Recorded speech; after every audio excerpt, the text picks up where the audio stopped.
Talking about curation and programming, I'm curious about when you evaluate a film as a programmer, what's your process? Do you try to look at the film purely on its own terms, or do you also consider the conditions and resources under which it was made?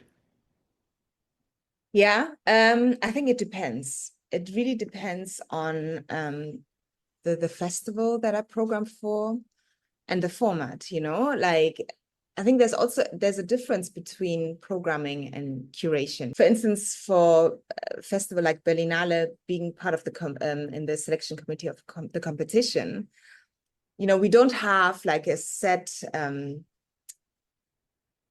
curatorial vision as the year starts. Obviously, we need to see what is out there, which films have been made, Mm.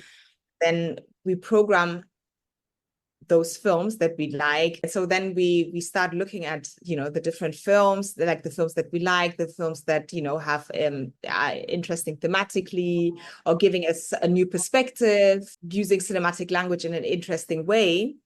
And then, like, after we've programmed the films, like let's say in competition, we have 22 titles, for instance, then we start looking at, are there any reoccurring themes that we see in the films? And then curation actually starts. So it's, the other way around.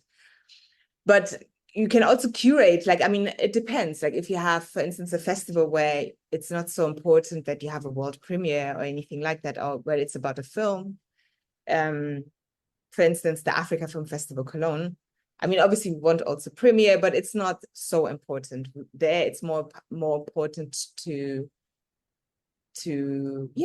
show the different African films that came out and like maybe and curate a certain strand, like, and there we have like a set theme each year where we, like art and activism or queer cinema, and then we curate around that, look at films that talk about these topics, and yeah.